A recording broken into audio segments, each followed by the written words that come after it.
Welcome to the 41st lecture on computational mathematics with CS Math. In this lecture, we will look at a very important concept known as singular value decomposition of a matrix. In short, we write this as SVD. This SVD has several applications in science and engineering. So let us start with what do I mean by this singular value decomposition. So let me state the result. Suppose you have a matrix A, which is a real matrix M cross N, and then it says that you can find orthogonal matrices U and V such that A can be written as U into sigma times V transpose. Here U and V are orthogonal matrices and sigma is a rectangular, but it is a diagonal matrix, and these non-zero entries of sigma are arranged as decreasing order of the magnitude. Okay. So let us see what do I mean by that. So here U you can denote it by, let us say, column matrix U1 U2 UM, and since U is orthogonal, these U1 U2 UM will be orthonormal set of vectors. Similarly V we can denote it by V1 V2 Vn, and then sigma is given by this sigma 1 sigma 2 sigma r, and then all non-zero. So here R is the rank of the matrix. So if in case rank is R, the only non-zero entries will be sigma 1 to sigma r, and this sigma 1 is bigger than equal to sigma 2 is bigger than equal to sigma 3, and so on. So this is what you have as a non-zero diagonal matrix. The remaining all entries are 0. So that is how this sigma U and V look like, right. So this is, and here the sigma 1 sigma 2 sigma r are also known as singular values of A, and the number of singular values of A is nothing but the rank of this matrix A. Now let us play with this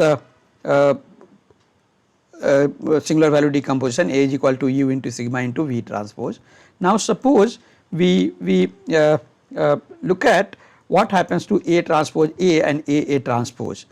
Notice that both A transpose A and A transpose are symmetric matrices, and therefore it will be diagonalizable.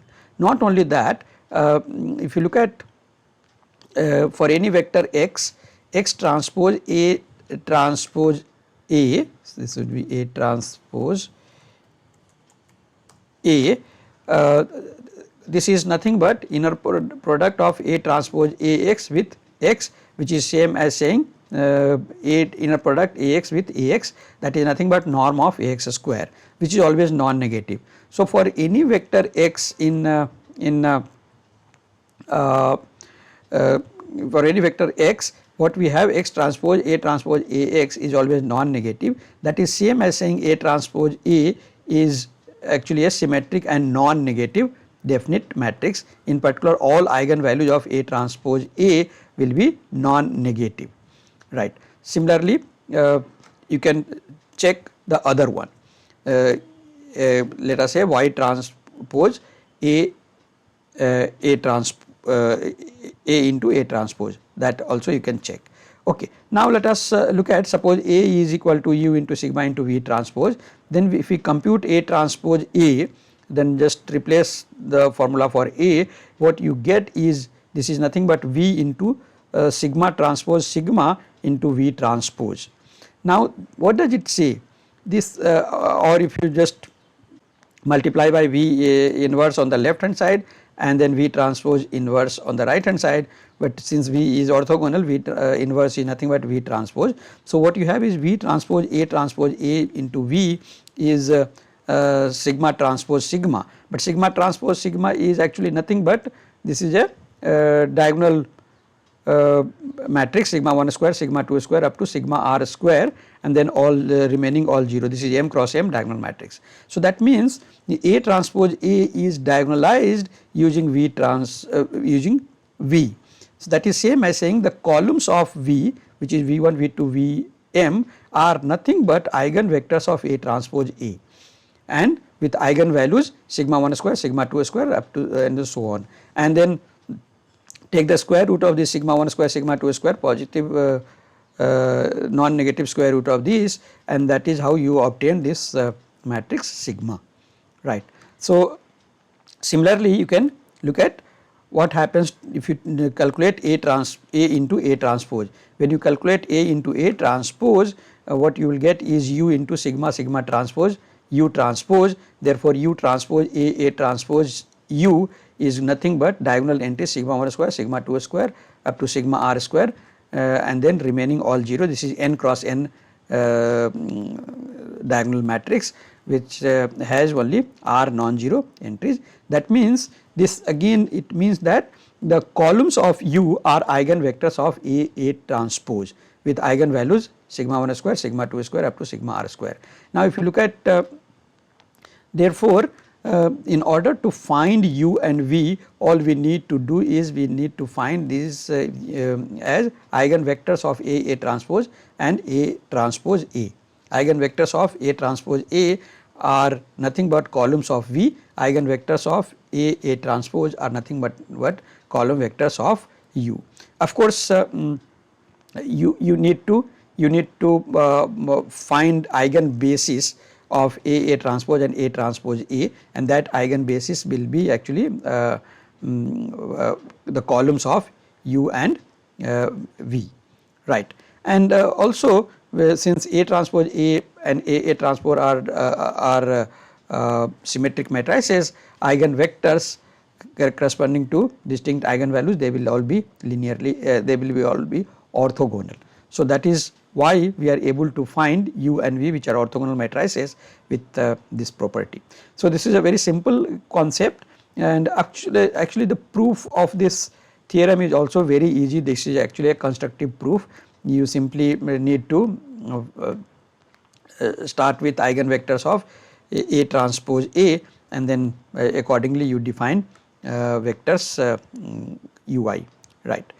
Okay. So, if you are interested to look at the proof of this result, you can look at any standard book on applied linear algebra, right. Now, let us take an example.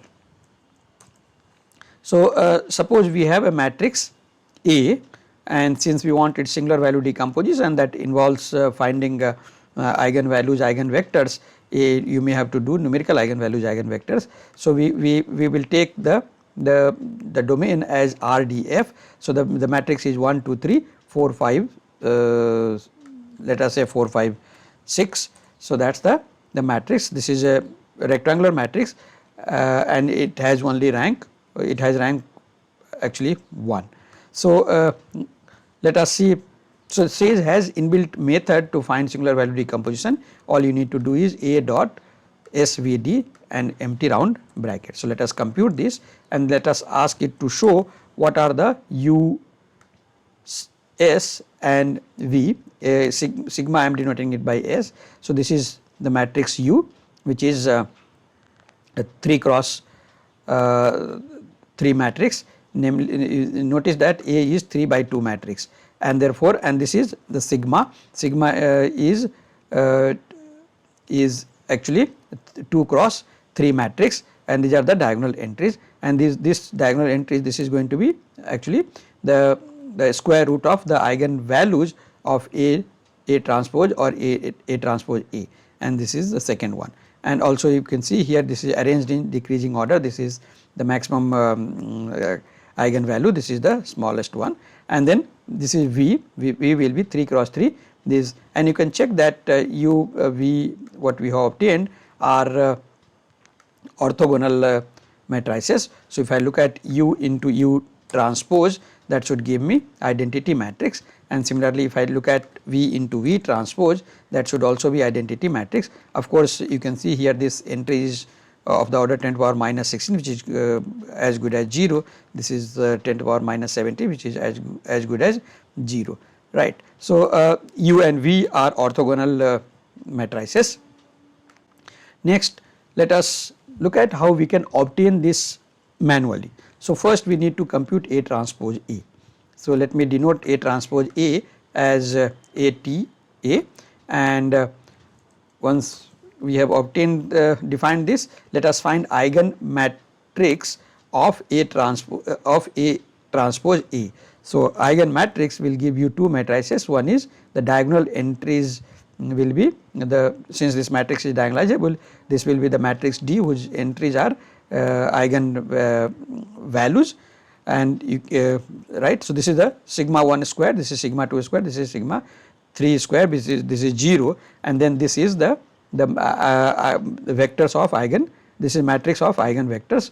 And okay, similarly you can find out A into A transpose and find out eigen matrix of A into A transpose. So, this is what you get, this is the diagonal entries, these are the eigen of course here it is not, it need not be arranged in decreasing order of eigen values, but this is what you get. So, now you have to interchange these two columns, right. So, you can just try to compare what we have obtained eigen matrix in this case and what we have obtained using the inbuilt function, right. So, you can see here this first column is same as first column of V which we have obtained using inbuilt function, and the second column and third column will also be same, right.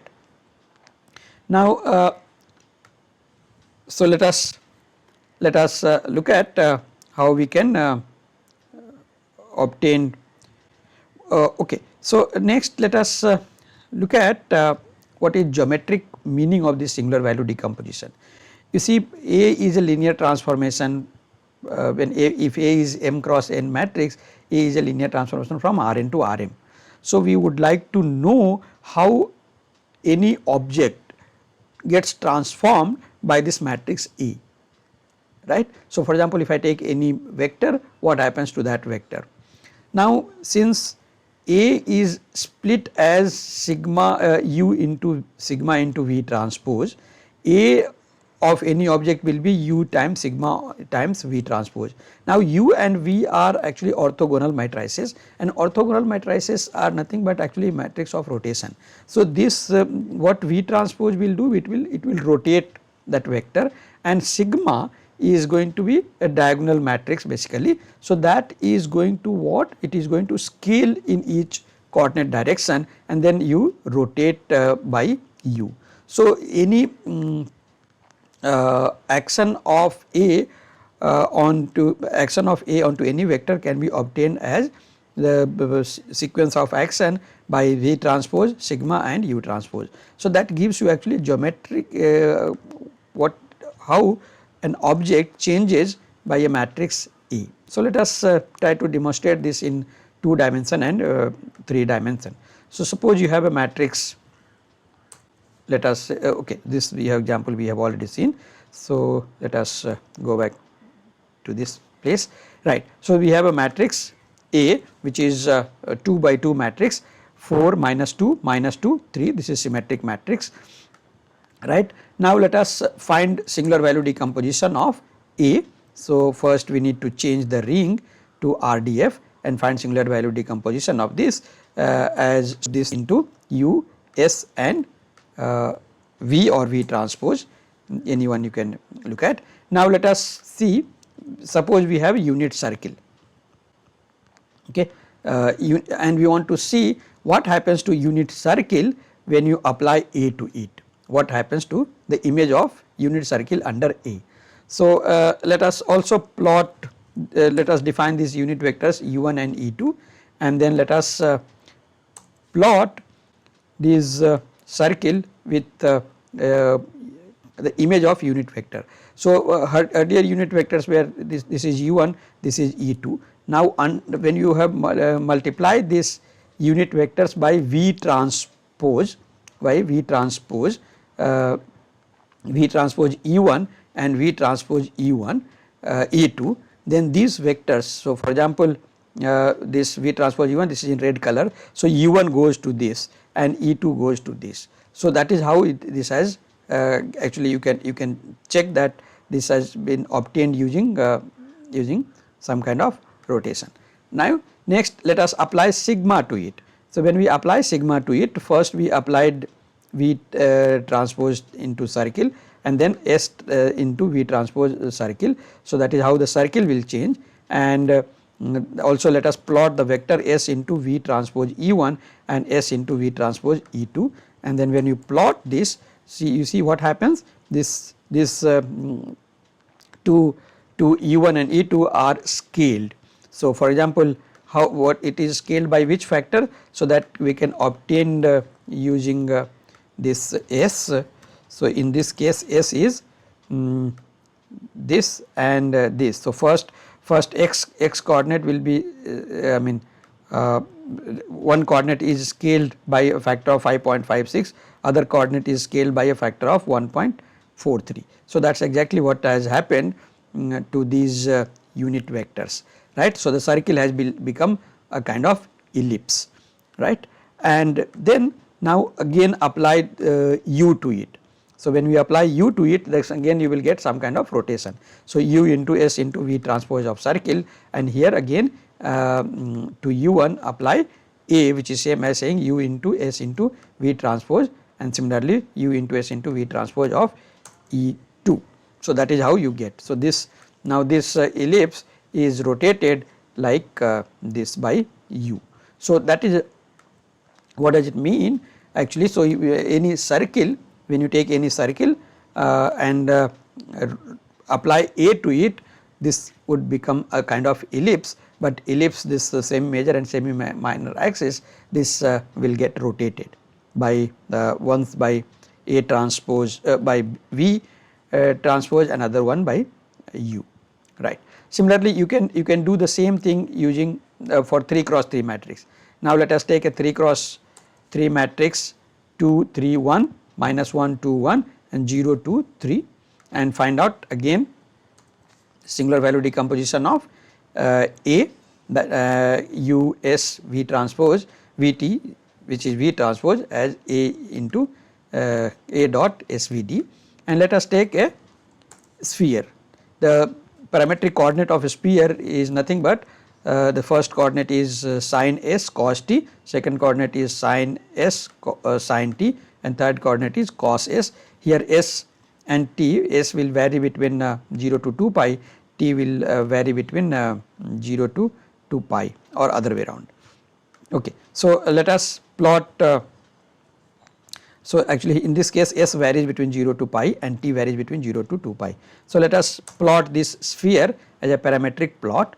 So this is what you get, that is the sphere, and you can see the coordinate axis here, right. Now we want to check what happens to this sphere when you apply A to it. So A, when you multiply this sphere by A, what happens? So multiplying A to this sphere is same as saying multiply first by V transpose, then multiply by S, and then multiply by U.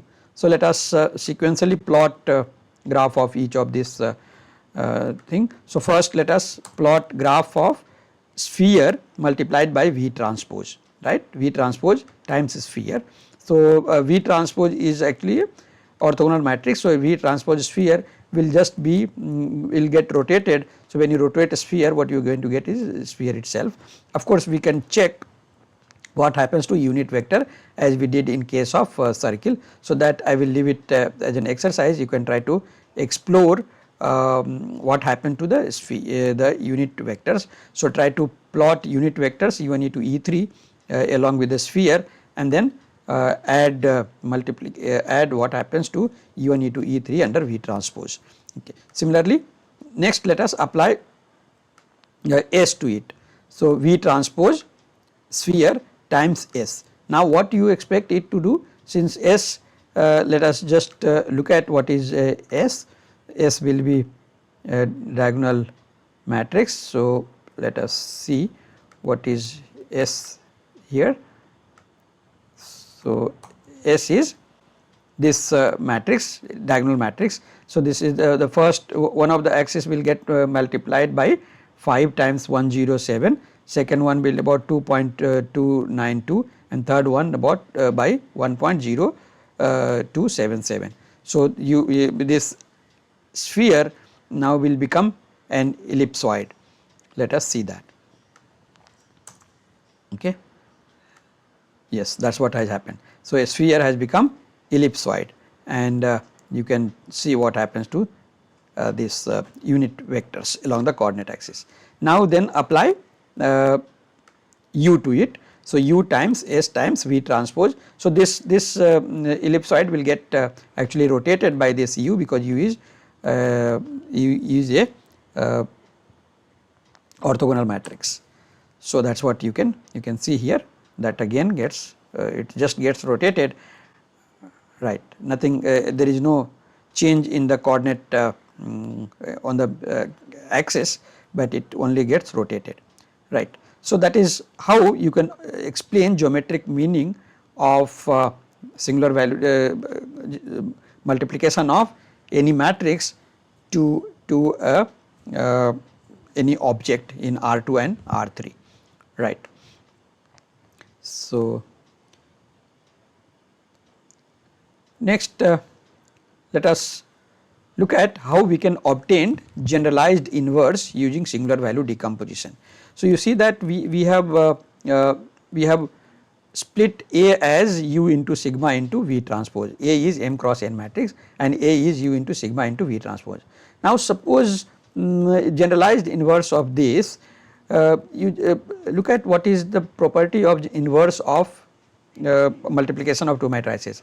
Inverse of A into B is nothing but B inverse into A inverse. So, if I suppose if I take inverse of this multiplication, this is going to inverse of A, suppose if it exists, inverse of A is going to be inverse of u into sigma into V transpose, which is nothing but inverse of V transpose, that is same as V, into inverse of sigma, and then multiplied by inverse of u, which is u transpose.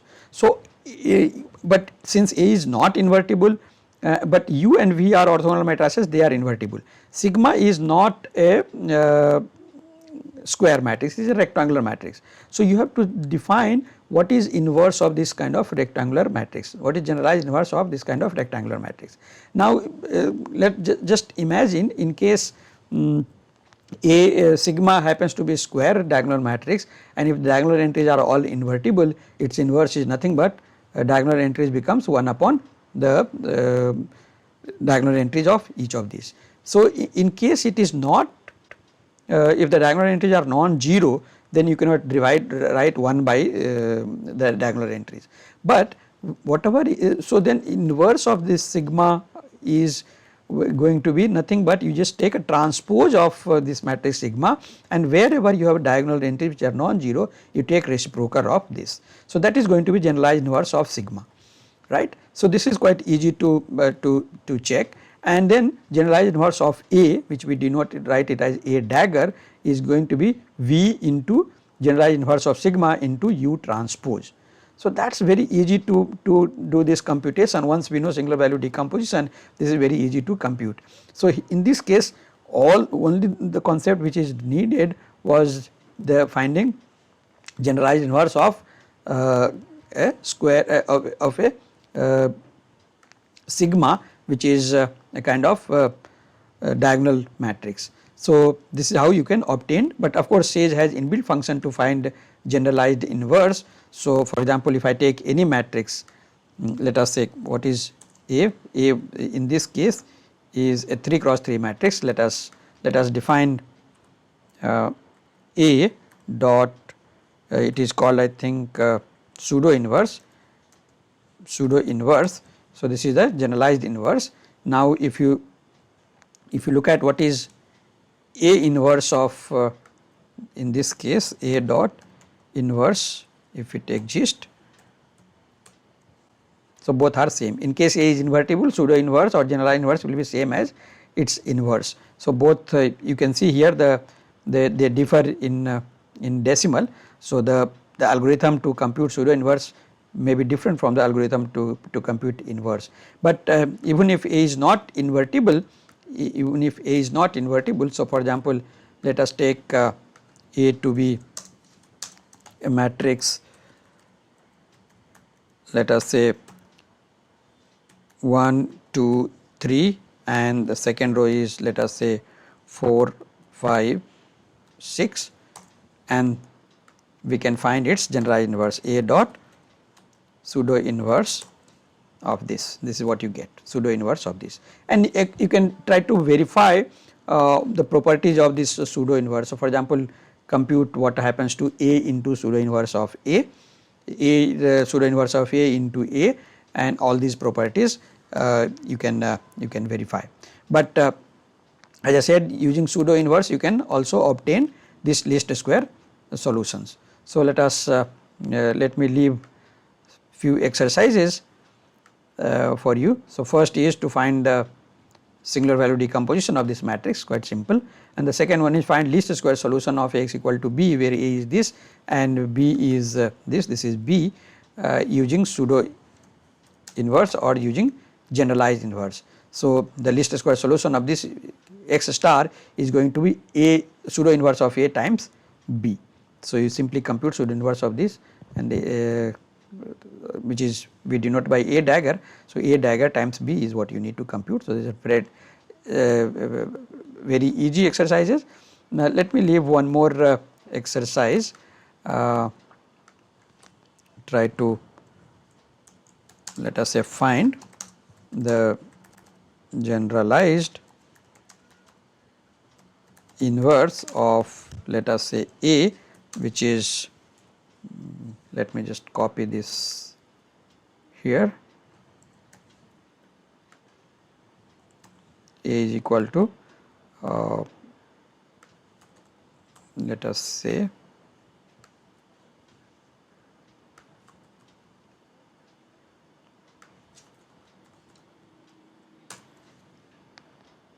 just 1 second, there is some extra 1 2 $2 is missing. Yeah, so this is 3 cross 2 matrix. Earlier was the one which we took was 2 cross 3 matrices. So, in this case now what you may have to do, find not the generalized inverse, I will say SVD of this matrix. So, in this case what you may have to do, when you look at this A transpose A, A transpose in this case is going to be a 3 by 3 matrix, whereas A transpose A will be 2 cross 2 matrix. So, you need to define 2 vectors V1 and V2 for a capital V, and then 3 vectors U1, U2, U3 for U, right. So, this now the question is, how do we obtain U1 and U2? You can obtain from V1 and V2, but U3 you may have to take orthogonal vector which is orthogonal to U1 and U2. That is what it means. That is why I gave you this exercise. Okay. So, we will look at some more applications in the next class. So, let me stop here. Thank you very much.